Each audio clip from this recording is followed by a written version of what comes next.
의사표시죠. 착오에 의한 의사표시는 대단히 중요합니다. 시험 문제 거의 반드시 나옵니다. 일단 개념은 의사와 표시가 불일치됐음을 모르고 하는 것이 착오에 의한 의사표시입니다. 개념은 뭐 어렵지 않죠, 그죠? 일단 효과는요 유효합니다. 다만 착오를 일으킨 부분이 중요 부분이고 착오를 일으킨 것에 대해서 중대한 과실, 중과실이 없으면 이때는 착오를 이유로 취소하는 것이 가능하고요. 다만 이 취소를 가지고 선의의 제3자, 모르는 제3자에게 뭐 하지 못하냐면 대항하지 못해요. 여기까지 이제 법조문이고요. 여기다 이제 살을 붙이면 돼요. 첫째, 자 개념에서 우리가 첫 번째 주의하실 점은 반드시 규범적 해석을 해야 된다는 점이다. 만약에 상대방이 알았거나 알 수 있었다는 이유로 자연적 해석을 하는 경우에는 착오 문제가 발생할 수가 없다. 그래서 시험 문제에서 자연적 해석을 해야 되는 사례를 들면서 착오를 이유로 취소할 수 있다는 지문은 아주 잘 내요. 그래서 일단 규범적 해석이다. 자연적 해석하면 착오 문제가 발생할 수가 없다. 그 다음에 두 번째 조심할 것은 뭐냐면 동기착오거든요. 교재 이제 우리 교재는 동기착오부터 나오는데 동기착오는 교재에 나와 있는 것처럼 원칙적으로 취소할 수가 없습니다. 다만 예외적으로 취소가 가능한데 복잡하게 나와 있거든요. 이렇게 복잡하게 하면 안 되는데 간단합니다. 동기가 표시가 되거나 아니면 유발된 경우에만 착오를 이유로 취소할 수가 있다. 이렇게 되는 거죠. 다시 말하면 동기착오는 원칙적으로 취소할 수 없지만 동기가 상대방에게 표시가 되거나 상대방에게 유발된 경우에는 착오를 이유로 뭐 할 수 있어요? 취소할 수가 있는 거고요. 그 다음에 중요 부분이어야 됩니다. 일단 중요 부분이어야 되는데 교재 잠깐 볼까요? 착오 교재 안 봐도 되는 건가? 교재 안 봐도 되겠네요. 자, 중요 부분이어야 되는데 일단 중요 부분이 되기 위해서는 표의자 입장에서 다른 말로는 주관적으로 중요할 뿐만 아니라 일반인 입장에서도 객관적으로도 중요해야 비로소 중요 부분이다. 다시 말하면 표의자 입장에서만 중요하면요 중요 부분이 아니고 일반이 봤을 때도 중요해야지만 비로소 중요 부분이고요. 그 다음에 중요 부분과 관련돼서 중요한 것은 뭐냐면 경제적 불이익이 존재해야 비로소 중요 부분이다. 따라서 착오가 있었는데 그 착오에 아무런 경제적 불이익이 없다면 중요 부분이 아니고요. 착오를 이유로 뭐 할 수 없는 거죠? 취소할 수 없는 거죠. 예를 들어 가지고 땅값이 오를 줄 알고 샀어요. 안 올라요. 중요 부분인가요? 안 오르면 이득이 없는 거지 뭐가 있는 것은 아니에요? 불이익이 있는 것은 아니니까 그런 것들은 뭐가 아니에요? 중요 부분이 아닌 거죠. 다시 말하면 경제적 불이익이 존재해야 중요하고요. 그냥 따로 기억할 것은 뭐냐면 시가 가격이죠. 수량 지적 부족은 중요 부분이 아니라는 것이 우리 판례 입장이고 이런 것들이 중요 부분이 아니라고 하는 이유는 거래의 안전보호를 위해서 중요 부분이 아니다라고 판시하고 있는 거죠. 다시 말하면 시가 수량 지적 부족은 경제적 불이익이 존재하더라도 뭐가 아니죠? 중요 부분이 아니라는 얘기니까 주의하셔야 됩니다. 그 다음에 중요 부분임은 누가 입증을 하느냐? 중요 부분이 입증이 되면 결과적으로 취소할 수 있으니까 중요 부분임은 취소하고자 하는 표의자가 입증을 한다. 끝이죠.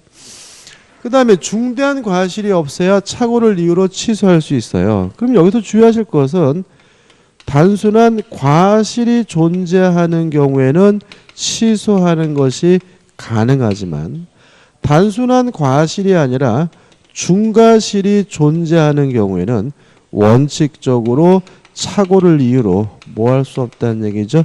취소할 수 없다는 얘기죠.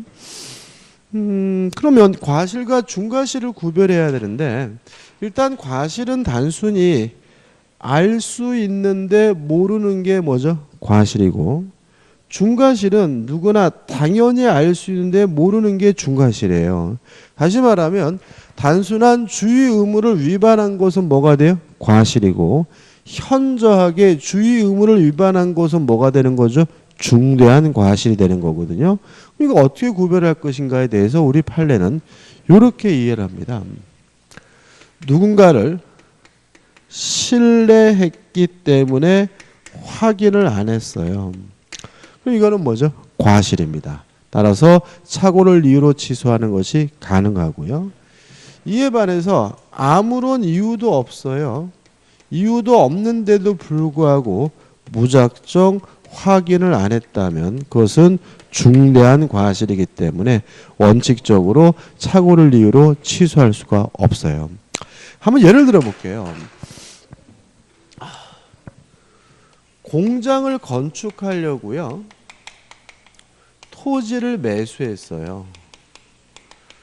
그러면 공장을 건축하려고 토지를 매수했는데 실제로는 그 땅에서는 공장을 건축할 수가 없는 땅이라면 토지를 매수하게 된 뭐의 착오냐면 동기의 착오인 거죠.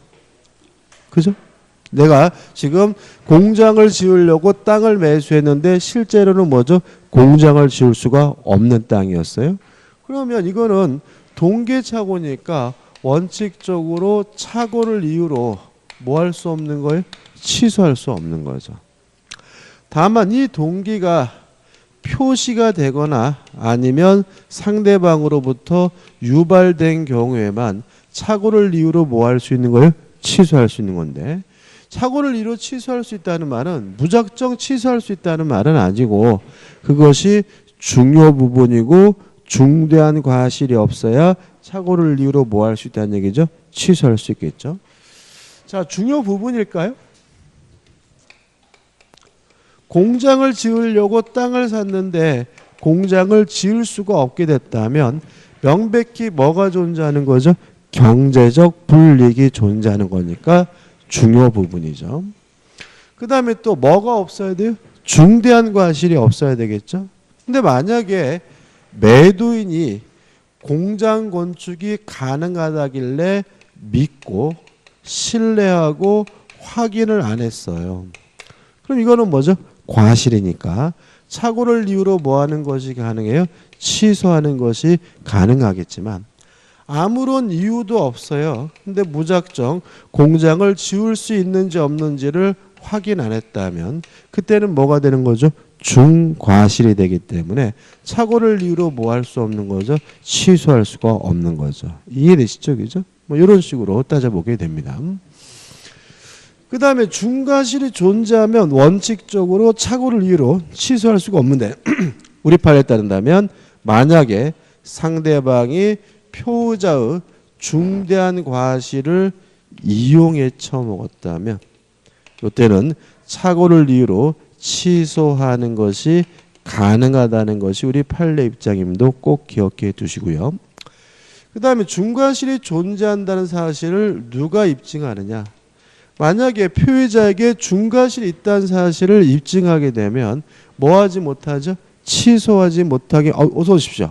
막을 수가 있겠죠. 따라서 입증은 누가 입증하냐면 상대방 측에서 입증하게 됨을 주의하시기 바랍니다. 그 다음에 효과 관련돼 가지고요. 취소할 수 있고 취소를 가지고 선의 제3자에게 대항하지 못한다. 꼭 기억해 두셔야 되고요. 부가적으로 우리가 좀 유의하실 것은 뭐냐 하면 첫째, 불법 행위를 원인으로 상대방이 손해배상을 청구할 수는 없다. 왜냐하면 착오 자체는 뭐가 아니죠? 위법한 것이 아니니까요. 따라서 착오를 했다 그래서 그것이 뭐인 것은 아니에요? 불법 행위인 것은 아니니까 불법 행위를 원인으로 뭘 청구하지 못해요? 손해배상을 청구할 수가 있는 거죠. 없는 거죠. 따라서 해제된 후에도 착오를 이유로 취소하는 것은 가능하다는 것이 우리 판례 입장이죠. 이게 실제로 착오제도의 궁극적인 이유예요. 자, 이런 얘기입니다. 예를 들어서 공장을 지으려고 땅을 샀는데 공장을 지을 수가 없어요. 그 사실을 깨닫게 되면 바보가 아닌 다음에 중도금 안 주겠죠. 매매대금 안 주겠죠. 그러면 상대방 측에선 채무불이행을 이유로 뭐 할까요? 해지하겠죠. 해지하면 원상 회복도 하고 무엇도 해줘야 돼요? 손해배상도 해줘야 되는데 그때 무작정 손해배상 해줘야 되느냐? 아니다. 만약에 착오를 이유로 뭐 할 수 있다면요? 취소할 수 있다면 취소를 하게 되고 취소를 하게 되면 손해배상을 별도로 뭐 할 필요 없어요? 해줄 필요가 없다. 이렇게 되는 거죠. 따라서 결국은 물건을 뭔가를 잘못 구입했을 때 손해배상을 해줘야 되느냐 아니면 안 해도 되느냐가 결국은 착오를 이유로 취소할 수 있느냐 없느냐야 관련이 되는 거니까 중요하고요. 그 다음에 사기를 이유로 취소하는 것이 선택적 행사가 가능하다. 이게 무슨 말이냐면 자, 사기에 대해 설명드리겠지만 자, 만약에 상대방의 기망으로 인해서 법률행위를 했어요. 예를 들어 가지고 공장을 건축하려고 지을 수 없는 땅을 매수한 이유가 상대방 측에서 기망하는 바람에 사기치는 바람에 공장을 지을 수 없는 땅을 구입한 거라면 이 사람은 착오를 이유로 뭐 할 수도 있어요? 취소할 수도 있고 사기를 이유로 뭐 할 수도 있어요? 취소할 수 있고 선택적 행사가 뭐죠? 가능하다는 것까지 정리하시면 됩니다. 여기까지 그죠? 왜 이렇게 늦게 오셨어요? 어제 저번 주도 많이 안 오셨잖아요, 그죠? 그래서 제가 저번 주에는 막 뭐라 그러죠, 그죠? 뭐 속상하지, 진짜 속상. 진짜 적절한 용어를 저한테 가르치죠. 속상했어. 제가 아주 집에 가면서 뭐죠? 요새는 한 타임만 하잖아요. 그러니까 요새는 제가 대전에서 잠을 안 자요. 잠을 자면은 하루 여기 있어야 되잖아요, 그죠? 그래가지고 이제 요 강의라고 해서 일부러 이제 기차 타고 집에서 서울에서 오는 거잖아요. 와가지고 왔는데 저번 주에 몇 분 안 계시네요. 그래서 제가 막 속상하더라고. 집에 가면서 막 뭐죠? 울고 싶더라고요, 제가. 그런데 오늘 왔는데 또 오늘도 몇 번 안 계시는 거라 가지고 이런 세상에 하산할 때가 됐나? 근데 다행히 늦게라도 오셔서 정말 고맙습니다. 그죠? 예? 왜 저번 주도 안 오시고 오늘 늦게 오셨잖아요. 그죠?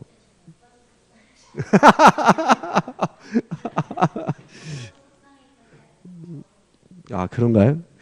아무튼 간에 빠지지 마세요. 시험 얼마 안 남았어요. 따져보면. 자, 여기까지 예. 여기까지 정리하시면 돼요. 근데 착오에 대해서는 문제가 좀 까다롭게 느껴질 수가 있어요. 그래서 연습은 해야 되지만 우리가 확실하게 기억해야 될 정도는 뭐죠? 이 정도입니다. 확실하게 기억하시면 돼요. 교재 잠깐 볼게요. 교재 21페이지 보시면 21페이지. 자, 의 나와 있죠? 착오가 뭔가요? 의사표시가 불일치됐음을 모르고 하는 거죠. 교재는 없지만 다시 말씀드리지만 반드시 무슨 해석을 해야 돼요? 규범적 해석이죠. 그 다음에 동계착오는 원칙적으로 뭐 하지 못해요? 취소하지 못하지만 표시가 되거나 상대방으로부터 유발된 경우에는 예외적으로 뭐 할 수 있어요? 취소할 수 있죠. 그래서 교재 1번 표시가 된 경우에 취소할 수 있다. 2번 상대방이 동계착오를 유발시킨 경우에는 뭐 할 수 있어요? 취소할 수 있다.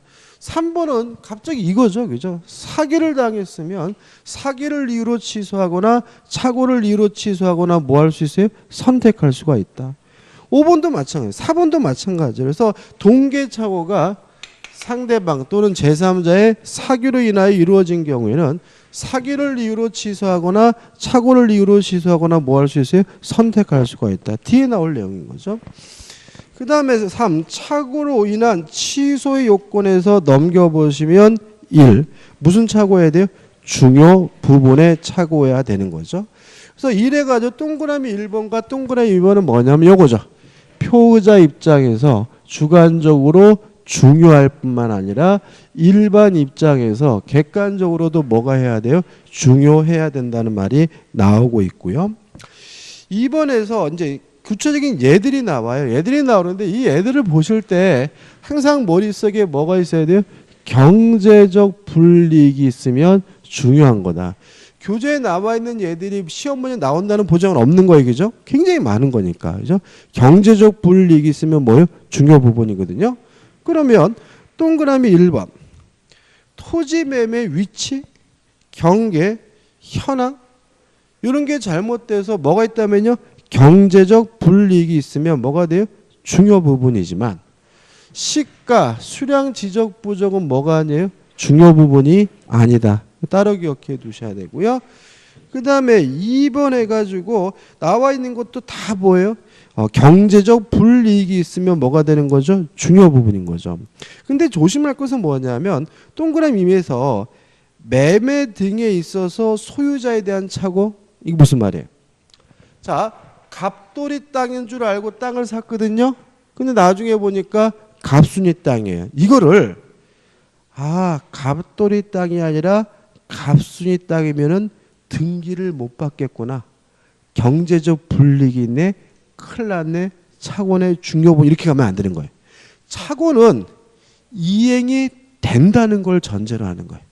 만약에 갑돌이 땅인 줄 알고 땅을 샀는데 갑순이 땅인 바람에 이전 등기를 못 받으면 그것은 착오 문제가 아니라 채무 불이행 문제인 거예요. 착오는 무엇을 전제로 한다고요? 이행이 된다는 걸 전제로 해요. 그러면 갑돌이 땅이든 갑순이 땅이든 이전 등기가 된다면 아무런 경제적 불이익이 없는 거니까 뭐가 되는 거예요? 중요 부분이 아닌 거다. 이런 거예요. 이해되시나요? 그래서 항상 착오에 대한 예를 공부하실 때는 이행이 뭐예요? 된다는 것을 전제로 하고 이행이 된다면 아무런 경제적 불이익이 없다면 뭐가 아닌 거죠? 중요 부분이 아니라는 거 조심하셔야 되겠죠. 그 다음에 3번도 당연히죠. 세금이 부과되지 않을 줄 알았는데 부과됐어요. 뭐가 있는 거죠? 경제적 불이익이 있으니까 뭐가 되는 거죠? 중요 부분이고요. 그 다음에 4번 매매대금 채무인 줄 알고 보증계약을 하였으나 대여금 채무 이게 무슨 말이에요? 1억 매매대금 보증 쓰려고 보증 섰거든요. 근데 1억이 맞긴 맞은데 빌린 돈이었어요. 경제적 불이익이 없죠. 그잖아요. 금액이 같은 거라면. 다시 말하면 금액이 같다면 그 원인이 뭐든 간에 보증계약을 쓴 것에 대해서 뭐가 없어요? 경제적 불이익이 없으니까 뭐가 아닌 거예요? 중요 부분이 아닌 거예요. 그래서 교재에 나와 있는 얘들은 외우는 게 아니라 뭐 하는 거예요? 이해하는 거고 이야기한 도구는 뭐죠? 제가 드린 게 전부가 되는 거죠. 그 다음에 2번 중대한 과실이 있으면 뭐 하지 못해요? 취소하지 못한다. 해가지고 1번 개념이 나오고 2번 입증은 누가 합니까? 중과실은 상대방 측에서 입증하고요.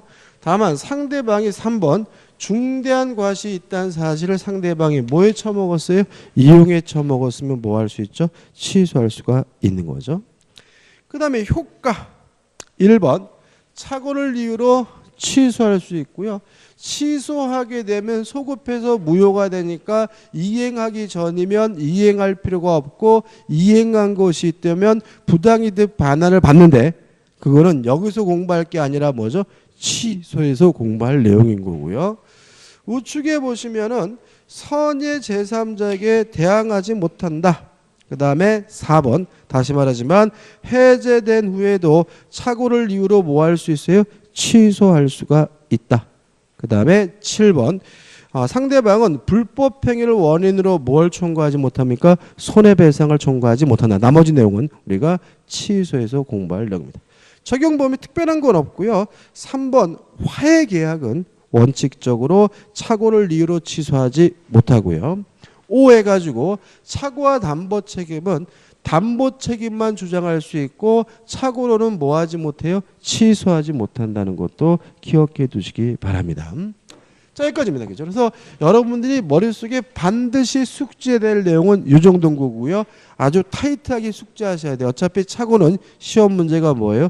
반드시 나올 수밖에 없는 부분입니다. 그 다음에 하자 있는 의사표시 해가지고 사기, 강박에 의한 의사표시죠. 자, 사기에 의한 의사표시 요거죠.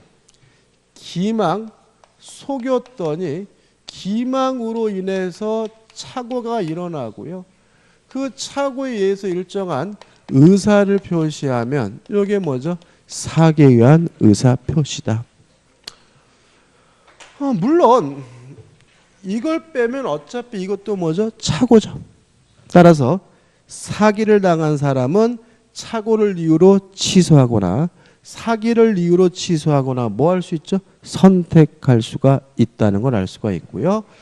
요건인데요.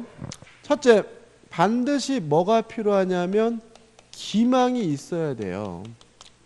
왜냐하면 기망이 없으면 그건 뭐예요? 착오에 불과한 거니까요. 근데 기망, 속임수가 있어야 되는데 주의하실 것은 뭐냐 하면 우리 판례에 따른다면 고지 의무, 알려줄 의무가 존재하는 경우에는 침묵으로도 가능하다.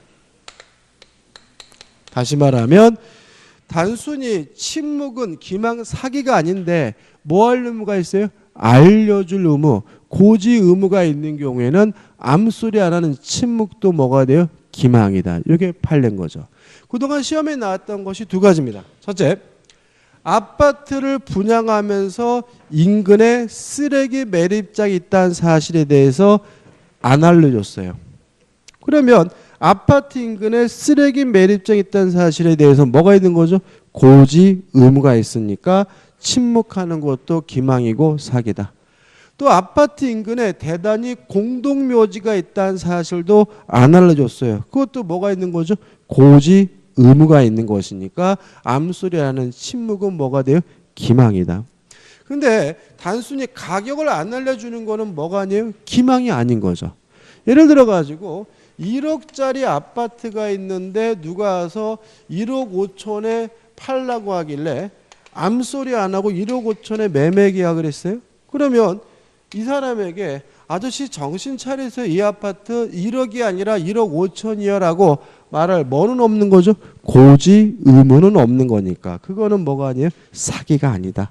요 세 가지가 나왔으면 되겠죠. 다시 말하면 침묵이 기망이 되고 사기가 되려면 고지 의무가 존재해야 되죠. 그 다음에 두 번째로 기망이 존재하고 기망이 위법해야 돼요. 여기서 말하는 위법은 뭘 말하냐면 비난 가능성을 말한다.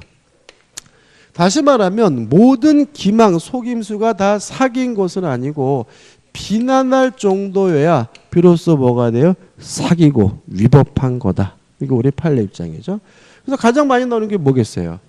1억짜리 아파트를 상대방에게 1억 5천이라고 얘기를 했어요.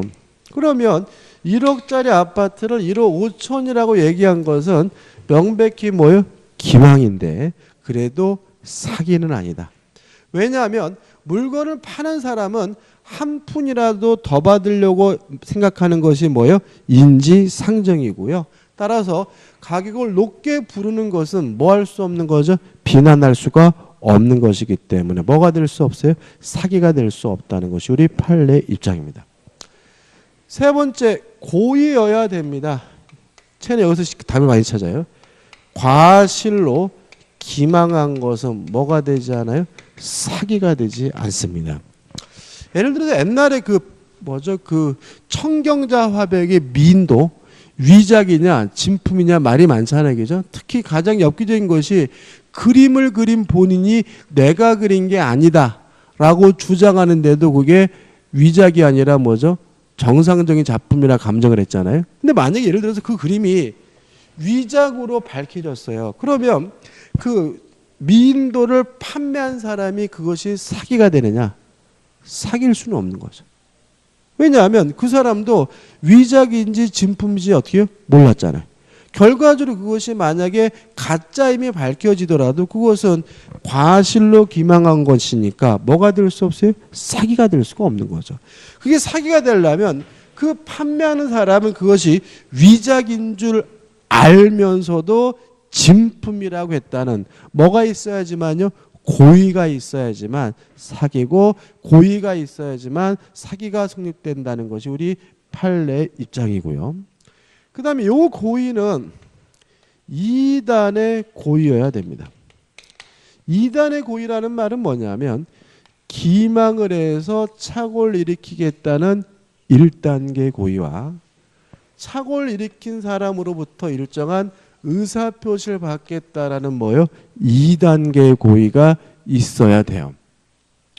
주의하실 것은 상대방에게 경제적 손해를 입힌다는 가한다는 고의는 필요가 없다는 것이 우리 판례 입장입니다. 다시 말하면 기망을 해서 착오를 일으키고 착오를 일으킨 사람으로부터 일정한 의사표시를 받겠다라는 뭐요? 2단계의 고의만 있으면 되고요. 그놈을 연명해야지, 손을 입혀야지, 이런 가해 의사까지는 필요가 없다는 것이 우리 판례 입장이에요. 그래서 우리 착오와 차이점이 나오는데 착오는 경제적 불이익이 있어야 중요 부분이고 착오를 이유로 뭐 할 수 있는 거예요? 취소할 수 있는 거잖아요. 사기는 아니에요. 사기는 하등에 뭐가 없더라도요. 경제적 불이익이 없다 하더라도 요건을 갖춘다라면 사기를 이유로는 뭐 할 수 있는 거예요? 취소할 수 있는 거고요. 다시 말하면 사기자 또는 상대방 측에서 경제적 손해를 가한다는 고의는 필요가 없다. 다시 말하면 사기를 이유로 취소하기 위해서는 뭐까지는 필요 없습니까? 경제적 불이익까지는 필요 없다는 거 주의하시기 바랍니다. 그 다음에 네 번째로 인과관계가 필요해요. 인과관계는 객관적일 필요는 없다. 포의자 입장에서 주관적인 것만으로도 충분합니다. 끝입니다. 그 다음에 이제 강박에 의한 의사표시죠. 강박, 해악을 고지해서 공포심을 느끼고요. 그 공포심에 기해서 일정한 의사를 표시하면 이게 뭐가 되는 거죠? 강박에 의한 의사표시가 되고요. 강박에 의한 의사표시가 되려면 반드시 강박이 존재해야 되는데 여기서 조심할 것은 뭐냐면 의사 결정의 자유가 완전 박탈된 상태로 평가된다면 이때는 무효가 된다는 것이 우리 판례 입장입니다. 여기서 조심할 일이 있어요.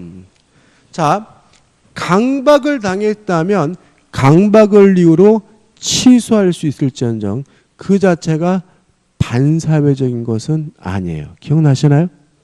또 강박을 당했으면 강박을 이유로 취소할 수 있을지언정 강박이 진이 아닌 의사표시인 것도 아니에요.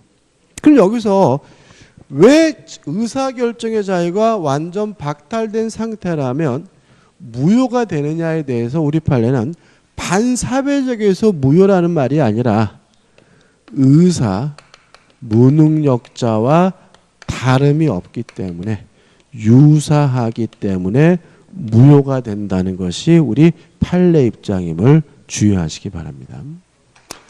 그 다음에 이 강박이 뭘 해야 되냐면 위법해야 돼요. 강박에서는 이 위법이 제일 중요한데요. 물론 사기와 마찬가지로 비난, 가능성이 존재해야 되는데 요 위법성에 대해서 우리 판례가 둘로 나뉘고 있습니다. 첫째, 행위나 수단이 부당하다면 그것이 정당한 이익을 취득할 목적이어도 위법합니다. 예를 들어서 을이 갑에게 1억을 빌려주고 1억을 돌려받는 것은 정당한 이익인데 문제는 빌린 돈을 받기 위해서 죽여버리겠다. 내지는 뭐 집에다가 불질러 버리겠다. 뒷동산에다가 묵을 줄 알아라. 뭐 이런 말 인터넷 보니까 뭐 이런 무슨 말이 있더라고요. 뭐죠? 밭에 묻어줄까? 열무처럼 쑥쑥 자라볼래? 뭐 이렇게 밭에 묻어줄까? 열무처럼 쑥쑥 자라볼래? 뭐 이런 식으로 했다면 행위나 수단이 뭐하기 때문에 부당하기 때문에 뭐가 되는 거죠? 위법한 강박이 된다는 거죠. 그 다음에 두 번째로 행위나 수단이 정당하다 하더라도 그것이 부정한 컬투쇼에서 들은 얘기구나. 부정한 이익을 취득할 목적이면 뭐죠? 위법합니다. 보통 행위나 수단이 정당하다고 할 때 등장하는 게 뭐냐면 고소고발이죠. 어서 오십시오. 또 안 오셔가지고 제가 또 얼마나 걱정했는지 몰라요. 자, 을이 갑에게 1억을 빌려주고 고소하겠다고 해서 1억을 돌려받았다면 아무 문제 없는 거죠. 왜냐하면 고소하겠다는 것은 행위나 수단으로서 뭐하죠? 정당하고요. 빌린 돈을 받는 것도 아무 문제가 없잖아요. 근데 만약에 1억 플러스 알파 돈을 더 뜯어냈다면 부정한 이익을 취득할 목적이었다면 이것도 위법한 강박이 됨을 주의하시기 바랍니다. 세 번째, 고의여야 합니다. 따라서 과실로 상대방에게 공포심을 줬다 하더라도 강박에 의한 의사표시 될 수가 없고요. 이 고의도 어떤 고의해야 돼요? 2단의 고의해야 되겠죠. 강박을 해서 공포심을 일으키겠다는 1단계의 고의만으로는 부족하고요. 그 공포를 일으킨 사람으로부터 일정한 의사표시를 받겠다라는 2단계의 고의가 필요하고요. 그 다음 네 번째, 인과관계가 필요한데 이것도 사기와 마찬가지로 객관적일 필요는 없고 주관적인 것만으로도 충분하다까지 정리하시면 돼요. 자, 이러한 요건을 갖추면 사기 강박을 이유로 뭐 할 수 있냐면 취소할 수 있고요. 다만 이 취소를 가지고 선의의 제3자, 모르는 제3자에게 뭐 하지 못하냐면 대항하지 못하거든요. 근데 이 사기 강박에 있어서 중요한 것은 뭐냐면 요 문제죠. 갑이 을과 만나가지고 매매 계약을 했는데 병이 갑에게 사기를 쳤어요. 강박을 쳤어요. 이런 경우에는 우리 민법은 을 상대방이 알았거나 또는 알 수가 있었을 경우에만 갑은 을과의 매매 계약을 취소할 수 있다는 것이 우리 판례 입장입니다. 다시 말하면 상대방이 아닌 제3자가 사기 강박을 한 경우에는요. 언제 취소할 수 있죠? 상대방이 알았거나 또는 알 수 있었을 경우에만 뭐 할 수 있어요? 취소할 수가 있고요. 그럼 역으로 말하면 만약에 을이 선이이고 and 무과실이에요. 그러면 갑은 을과의 매매 계약을 사기 강박을 이유로 뭐 할 수 없겠어요? 취소할 수 없겠죠? 그럼 어떻게 하느냐? 이때는 갑은 병에게 불법 행위를 원인으로 손해배상을 청구하게 된다. 자, 사기 강박은요. 위법 행위이기 때문에 사기를 당한 사람, 강박을 당한 사람은 불법행위를 원인으로 뭐 할 수 있어요? 손해배상을 청구할 수 있는데 취소를 못해도 뭐는 청구할 수 있어요? 손해배상은 청구할 수가 있는 거다. 까지입니다. 그렇죠? 자, 교재 보죠. 자, 24페이지 오시면 기망행위 해가지고 열심히 제가 떠든 내용 나오니까 보시기 바라고, 그 다음에 3번 위법성 해가지고 복잡하게 나와 있는데 비난 가능성이 존재해야 되거든요. 근데 예컨대 해가지고 노점상이 나오고 백화점이 나오고 있거든요. 이건 뭐냐면 위법성, 비난 가능성을 판단함에 있어서 우리가 주체에 따라 다르다는 거예요. 예를 들어서 만약 여러분들이 길을 가는데 노점상에서 운동복을 팔아요. 얼마야 아저씨? 그랬더니 3만 원입니다. 그럼 뭐라 그래? 아씨 2만 원만 해요 이러잖아요. 무슨 말이에요? 일단 안 믿는다는 거죠. 그죠? 따라서 우리는 노점상 하시는 분들의 말은 잘 안 믿어요. 그래서 그분들은 속이더라도 위법하지 않아요. 3만 원이에요. 근데 그거 3만 원 제값 주고 사람이 뭐예요? 호구인 거죠. 그죠? 근데 우리가 백화점에 가가지고는 아가씨 이 옷 얼마에 물어봤더니 5만 원입니다. 손님이. 그런데 거기서 아가씨 3만 원만 합시다 하는 사람은 없어요. 웬만해서는. 왜 그런 거죠? 믿는다는 거죠. 따라서 노점상이 사기를 치는 경우에는, 기망을 하는 경우에는 웬만하면 뭐죠? 받아줘야 돼요. 따라서 위법하지 않은 거고요. 백화점이 우리를 기망한 것은 조금만 기망해도 바로 뭐가 되는 거죠? 위법한 거죠. 왜냐하면 우리는 백화점에 대해서 뭐하고 있기 때문에 신뢰하고 있기 때문에. 따라서 이 위법성, 비난 가능성은 주체에 따라 달라질 수 있다는 거 조심하시고요. 네 번째, 인과관계 가지고 복잡하게 나와 있는데 주의하실 것은 뭐냐면 2번이죠. 우리 교재는 이렇게 나왔잖아요. 사기 강박에 의한 의사표시에 있어서 재산상의 손해 발생을 요구하지 않는다. 다시 말하면 이 고의인데 기망을 해서 착오를 일으키겠다는 1단계의 고의와 착오를 일으킨 사람으로부터 일정한 의사표시를 받겠다는 2단계의 고의만 있으면 되고요.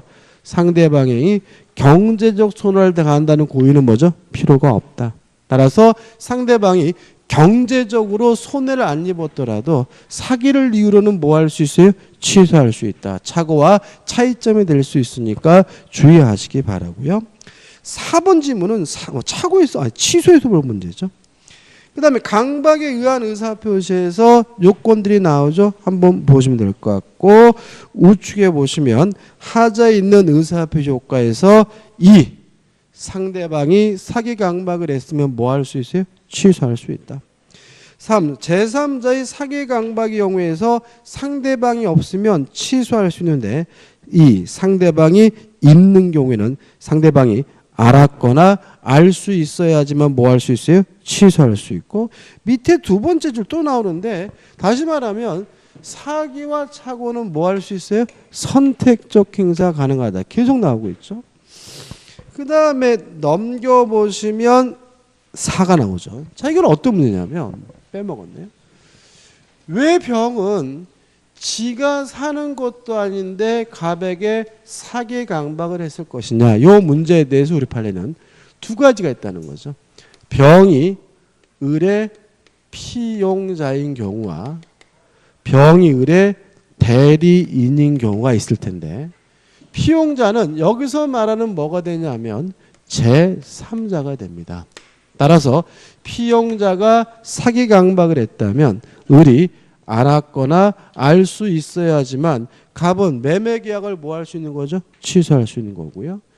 대리는 여기서 말하는 제3자가 아닙니다. 따라서 만약에 병이 을의 대리인이라면 을이 알았든 몰랐든 상관없이 갑은 을과의 매매 계약을 뭐 할 수 있는 거죠? 취소할 수 있는 거죠. 이게 기억하는 것은 사기 쳤는지 안 쳤는지도 누구만 가지고 따집니까? 대리인만을 가지고 따진다. 대리인이 사기를 쳤다면 본인이 알든 모르든 상관없이 뭐 할 수 있어요? 취소할 수가 있다. 그 다음에 다른 제도와의 관계에서 손해배상 책임이 나오는데 부당이득 바는 뒤에서 나올 거고, 다시 말하면 취소를 못해도 불법 행위를 원인으로 뭘 청구할 수 있죠? 손해배상을 청구할 수 있고, 마지막으로 담보 책임과의 관계는 선택적 행사가 가능하다까지 기억하시면 되겠죠. 그럼 보시면 교재 쭉 봤는데 이 정도입니다. 그래서 첫 번째 요건 확실하게 내 것으로 만드시고요. 이 정도 효과만 내 것으로 만드시면 충분히 뭐 할 수 있냐면 문제를 풀 수가 있습니다. 그 다음에 의사표시 효력 발생에서 1번 도달주의 원칙 이렇게 나와 있죠. 자, 의사표시는 언제 효력이 발생하느냐? 원칙적으로 도달되게 되면 의사표 효과가 발생하는데, 도달이 뭐냐? 집에 영역 내에 진입을 하고요.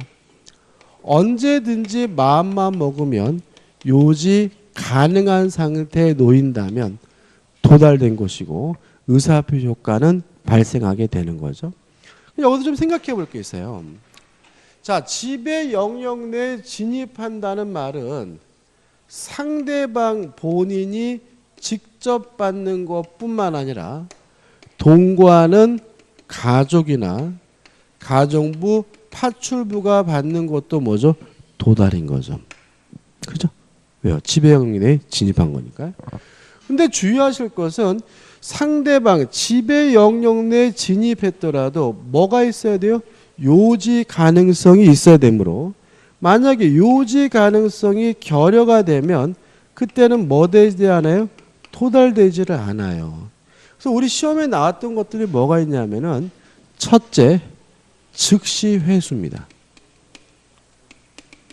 무슨 말이냐면 상대방 가정부가 받았어요.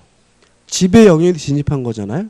근데 피의자가 옆에 보고 있다가 받자마자 바로 뭐 해버렸냐면 회수해버렸다면 상대방 입장에서는 뭐 할 틈이 없었죠? 읽어볼 틈이 없었으니까 요지 가능성이 결여됐기 때문에 뭐 되지 않습니까? 도달되지 않는다는 것이 우리 판례 입장이죠. 두 번째, 실제로 거주하지 않고 있어요. 이게 무슨 말이냐면 주민등록지에 내용 증명이 배달됐어요. 근데 상대방이 실제로 거기에 뭐 하지 않고 있냐면 거주하지 않고 있다면 이것도 요지 가능성이 결여가 되기 때문에 뭐 되지 않아요? 도달되지 않는다는 것이 우리 판례 입장에 너무나 당연한 거죠. 그 다음에 집의 영역 내에 진입하고 요지 가능성이 있어야 도달되게 되는데 누가 입증하느냐? 도달을 주장하는 자가 입증해야 합니다. 따라서 표자가 주장한다면 표자가 입증해야 되고요. 상대방이 주장한다면 상대방이 입증해야 하는데 문제는 표자 입장에서 도달을 입증하는 것이 대단히 어렵기 때문에 뭐가 필요한 거냐면 내용 증명 우편이 필요한 거죠. 뭐가 필요한 거죠? 등기 우편이 필요한 거죠. 좀 정확하게 기억하시라는데, 자, 우리 판례에 따른다면 내용 증명 우편이나 등기 우편이 상대방에게 배달이 됐어요. 죄송합니다. 상대방에게 발송이 됐어요. 발송이 되면 상당한 기간 내에 도달된 것으로 뭘 해주냐면 추정을 해줍니다. 자, 내용 증명 우편이나 등기 우편이요. 발송도 됐고 거기다가 반송, 되돌아오지 않고 있다는 사실이 입증이 됐다면 이때는 도달된 것으로 뭘 해주냐면 간주를 해줘요. 이것도 차이점이 있는 거니까 확실하게 기억해 주셔야 돼요. 이에 반해서 보통 우편, 일반 우편에 대해서는 도달에 대한 추정을 인정하지 않고 있다는 거 꼭 기억해 두시기 바랍니다. 그 다음에 원칙적으로 도달주의를 취하기 때문에 또 이런 문제도 생겨요. 자, 의사표시를 발신한 후 도달이 돼야 비로소 뭐가 생겨요? 효과가 생긴다는 말은 발신 후 도달하기 전에는 아직도 뭐가 없어요? 효과가 없다는 얘기니까 철회하는 것이 가능하고요. 시험에 또 가장 많이 나오는 것이 발신 후 도달하기 전 요 사이에 표의자가 사망하거나 표의자가 제한 능력자가 되더라도 아무런 영향을 미치지 않아요. 따라서 표의자가 발신 후 도달하기 전에 사망하거나 제한 능력자가 되더라도 도달하게 되면 정상적으로 뭐가 생기죠? 효과가 생긴다는 거 꼭 기억해 두시기 바랍니다. 그 다음에 예외적으로 발신주의입니다. 자, 예외적으로 발신주의는 언제 취하느냐? 간단하게 기억하시면 돼요. 사원 총의 소집 통지는 발신주의입니다. 이거는 잘 안 됩니다. 시험범위죠. 두 번째, 답장이 발신주의다. 뭐가요? 답장. 따라서 최고에 대한 답장인 확답은 뭐냐면 발신주의고요. 청약에 대한 답장인 승낙은 뭐죠? 발신주의다. 이렇게 간단하게 기억하시면 됩니다. 끝이에요. 저 규준 볼까요? 자, 27페이지 보시면 도달의 의의가 나와 있고 3. 발신한 후 도달되기 전까지는 처리할 수 있다. 4. 의사표시가 불착되거나 연착되면 당연히 표의자가 책임을 져야 되고요.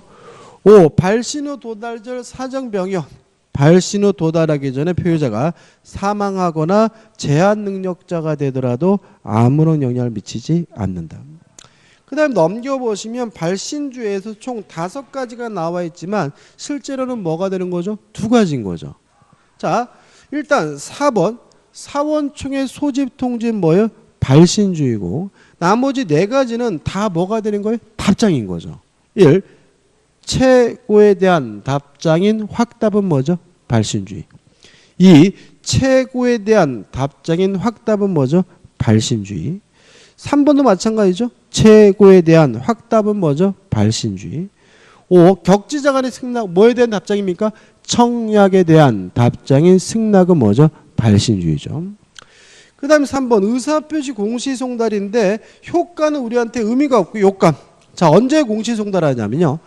과실 없이 상대방이 누군지 모르거나 상대방의 소재를 알지 못하는 경우에 뭐합니까? 공시송달을 한다. 마지막으로 우측에 수령 능력이 나오죠. 자, 일단 모든 제한 능력자는 수령 무능력자입니다. 따라서 제한 능력자가 받더라도 뭐 되지 않습니까? 도달되지 않는데 다만 제한 능력자 측에서 도달을 주장하는 거 가능하고요. 법정 대리인이 안 때는 뭐가 되죠? 도달이 된다. 다시 한번요. 제한 능력자가 받더라도 도달되지 않지만 제한 능력자 측에서 도달을 주장하는 건 가능하고 법정 대리인이 안 때는 뭐가 되죠? 도달이 된다. 간단하게 정리하면 됩니다. 여기까지고요. 좀 쉬었다가 법률행위 대리를 보도록 하겠습니다.